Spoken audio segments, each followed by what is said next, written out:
Sir, मैं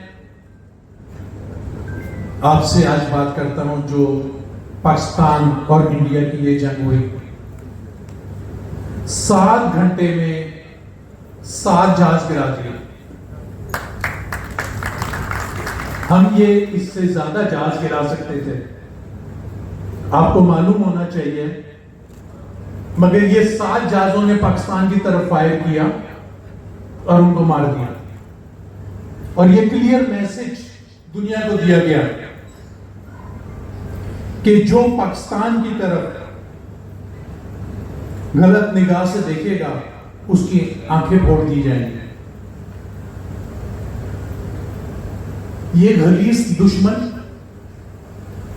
इस जंग के हारने के बाद बाज नहीं आया, कहता है हम सिंदूर 2.0 शुरू करेंगे। शर्म नहीं आती इसको? इसने अफगानिस्तान के थ्रू पाकिस्तान पे फिर अटैक करवाया, हमारे फौजी जवानों को शहीद किया गया, हमारे केपीके में, हमारे बलूचिस्तान में टेररिज्म करवाते हैं। अल्हम्दुलिल्लाह पाक फौज ने इसका भी भरपूर जवाब दिया और ये भी जंग जीत के दिखा दी हमारे को। आज पूरी दुनिया में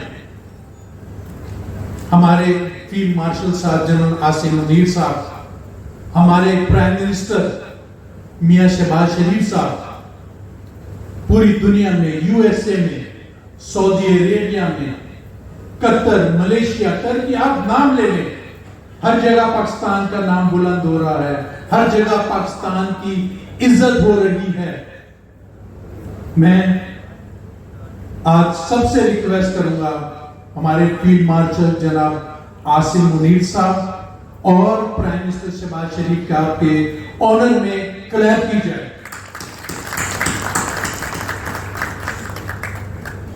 सर, मैं अब आता हूं इकोनॉमी की तरफ। FPCCI जैसे जकी जाल साहब ने बताया, IPP के ऊपर एक हमने बहुत बड़ी जंग लड़ी। 48 रुपए का जो यूनिट था अल्हम्दुलिल्लाह 31 रुपए का हो गया। जकी साहब ने शायद 34 का था, 31 रुपीस का हो गया और इसको 9 सेंट पे लाना है जो कि 25 रुपए होना चाहिए। बैंक इंटरेस्ट 22% से आज 11% पे आ गया है। हमें बहुत ज्यादा रिफॉर्म्स की जरूरत है टैक्सेस के ऊपर, जैसे मेरे सियालकोट चैम्बर ने बात की, 49% से लेकर 67% के टैक्सेस नहीं चल सकता काम यहाँ पर, हमें इसको ठीक करना पड़ेगा।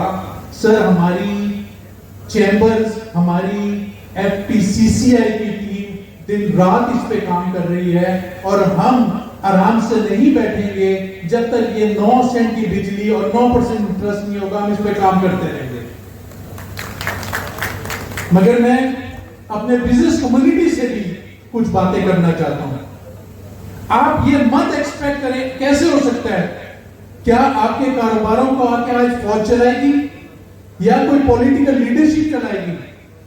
आपका भी तो कोई हक है, आपकी भी तो कोई जिम्मेदारी है काम करने की। अगर आज बिजली सस्ती नहीं है किसी भी रीजन से, तो आप सोलर लगाइए, सोलर लगा के अपनी कॉस्ट को नीचे लाएं। आप किसका वेट कर रहे हैं?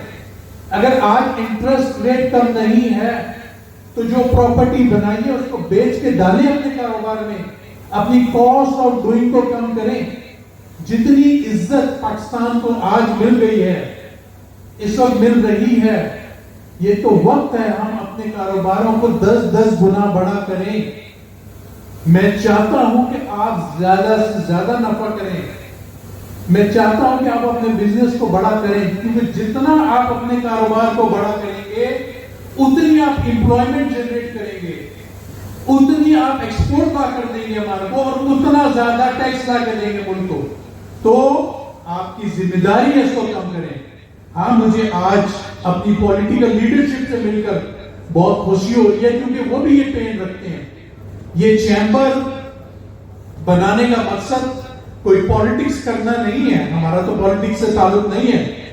मैं ये चाहूंगा हमारी जितनी भी पॉलिटिकल क़यादत है, अगर यहाँ कसूर, सर अल्लाह ताला ने आपको कसूर से इज्जत दी, आप कसूर की वजह से पूरे पाकिस्तान को लीड कर रहे हैं। अगर आप कसूर आकर बैठ जाए हर 3 महीने में यहाँ पर हमारे बिजनेसमैनों से मीटिंग करें, तो क्या समझते हैं कि बिजनेस ग्रो नहीं होगा?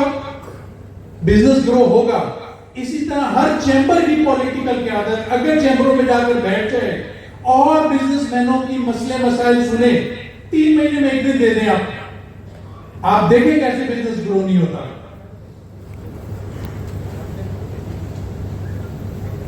सर एफपीसीसीआई का एक विजन है, मलिक साहब मैं आपसे शेयर करना चाहता हूं। हमारा एफपीसीसीआई का विजन है $100 बिलियन की एक्सपोर्ट, पॉवर्टी एलिविएशन पे काम, कॉस्ट ऑफ डूइंग बिजनेस को कम करना, इंपोर्ट सब्स्टिट्यूशन पे काम करना और इन्फ्लेशन को कंट्रोल करना। ये हमारा एक विजन है जिसको हम लेके चले और इंशाअल्लाह आपके साथ मिलकर इसको पूरा करेंगे। सर मैं एक फिगर शेयर करता हूं, पूरी आर्मी का जो बजट है वो 2.3 ट्रिलियन रुपए है। आपको मालूम है हेल्थ एंड एजुकेशन पे कितना पैसा लगा रहे हैं? 3.2 ट्रिलियन रुपीस, 3.2 ट्रिलियन रुपए हम हेल्थ एंड एजुकेशन पे लगा रहे हैं। आर्मी तो हमें नजर आती है, जंग जीत के दिखाती है, बट हमें हेल्थ और एजुकेशन पे बहुत मेहनत की जरूरत है। मैंने अभी अपने मिनिस्टर साहब से बात की, जो चले गए, मेरा दिल खुश हुआ है उसकी बात सुन के, राणा सिकंदर की, जो वो बोल गया मुझे, मैला मुझको बताएं आपके कितने बच्चे सरकारी स्कूल में पढ़ते हैं। पता उसने क्या बोला? उसने मेरे बच्चे सरकारी स्कूल में पढ़ते हैं। मैं तो शौक हो गया, हमारे किसी के भी नहीं पढ़ते, मैं आपसे शर्त लगा सकता हूं। अगर राणा सिकंदर अपने बच्चों को सरकारी स्कूल में डाल रहा है तो उसकी ख्वाहिश है कि सरकारी स्कूल सही हो और वो मेहनत कर रहा है। मैं दुआ करता हूं कि अल्लाह इसको कामयाब करे, जिस तरह से वो ये लड़का बात करके गया और काम कर रहा है। But sir agriculture lowest yield in the world,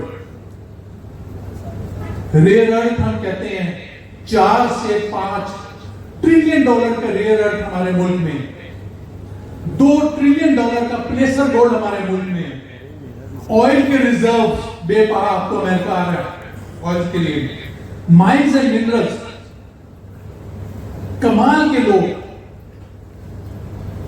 जब ये सब कुछ है तो फिर आईएमएफ का लोन क्यों? ये 100 पता नहीं 25 के 30 बिलियन डॉलर का लोन क्यों? ये 80 ट्रिलियन रुपए का लोकल डेट क्यों? हम क्यों कर्जों में धंसते चले जा रहे हैं? कहीं ना कहीं तो गलती हमारे से हो रही है। 78 साल गुजर गए इस मुल्क को बनने में। हमारा GDP size sir 412 billion dollar है, इंडिया 4 ट्रिलियन डॉलर है। कैसे हम अपने आप को ठीक करेंगे? किस तरीके से हम यहां से निकलेंगे?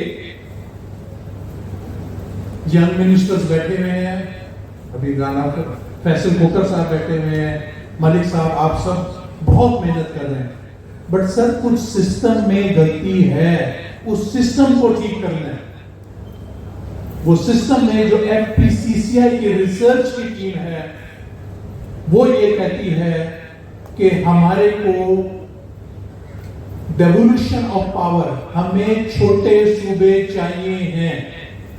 इतने बड़े बड़े सूबे लेकर हम निजाम को नहीं ठीक कर सकते।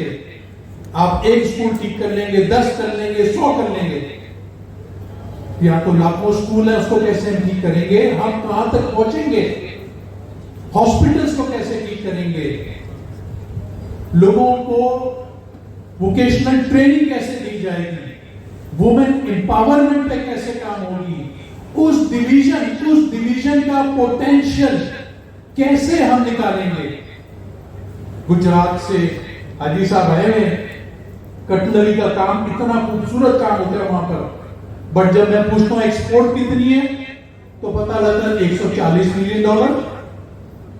दुनिया में ट्रेड कितनी होती है? $82 बिलियन। क्या वजह? मैं संघर्ष जाता हूं, पता लगता है 4 कंटेनर खजूर के एक्सपोर्ट होते हैं रोज के।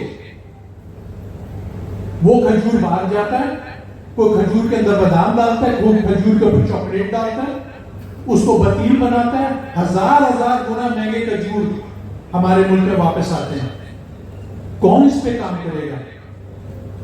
मैं सवाल चला गया, वहां पे एमरल्ड निकल रहा है, मैंने स्टडी की, पता लगा $2 बिलियन की वर्ल्ड के एमरल्ड लोग जेब में भर के थाईलैंड जाते हैं, उसको कट एंड पॉलिश कराते हैं, उसको $8 बिलियन के बेच देते हैं। कोई पूछने वाला कोई नहीं है। तो इसीलिए हम चाहते हैं कि जितने 33 डिवीजन है तो 33 सूबे बना दें आप, और हर डिवीजन में कम से कम $6 बिलियन का एक्सपोर्ट का पोटेंशियल है। $6 बिलियन एक्सपोर्ट करें, 200 बिलियन बन जाता है। हम तो 100 बिलियन का पोटेंशियल लेके चल रहे हैं। इंडिया में 1947 में 9 सूबे थे, आज 36 हो गए। पाकिस्तान 1947 में 33 मिलियन की पॉपुलेशन थी, 4 सूबे थे। आज 250 मिलियन की पॉपुलेशन है, आज भी 4 सूबे हैं। इनको कैसे कंट्रोल करेगा? इनको हैंडल नहीं कर सकते, इतने बड़े बड़े यूनिट्स। हम भी जब नंबर ऑफ मिले ज्यादा लगाते हैं, उसके सीईओ अपॉइंट करते हैं कि उसके जाके संभालो। मलिक साहब, आप हमारे लीडर हैं, हमारे पॉलिटिकल लीडर हैं, हम पॉलिटिशियन नहीं है सर।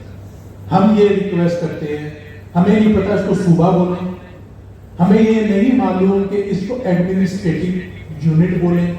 सर वो तो आपका काम है, आपने फैसले करने हैं, बट जब तक डेवोल्यूशन ऑफ पावर नहीं होती, जब तक हम नीचे तक फाइनेंशियल ऑटोनॉमी नहीं देते, वो काम नहीं हो सकता सर। मैं कराची में गया, दादू से एक साहब मिलने आए, 7 घंटे ड्राइव करके। उसको अगर कोई इंडस्ट्री डिपार्टमेंट में काम हो और वो 7 घंटे ड्राइव करके आए और 7 घंटे ड्राइव करके वापस जाए, तो बंदा वहीं खर्च हो गया सर, काम नहीं चल सकता सर। मेरी आप सबसे यही रिक्वेस्ट है कि इस बात को सीरियस लिया जाए। इनके सूबे बोलें, इसको एडमिनिस्ट्रेटिव यूनिट बोलें, बट कर जाएं। अब वेट नहीं करना हमने। दुश्मन, ये गलीज दुश्मन हमारे सर पे खड़ा हुआ है, हर रोज कोशिश कर रहा है बदला लेने की।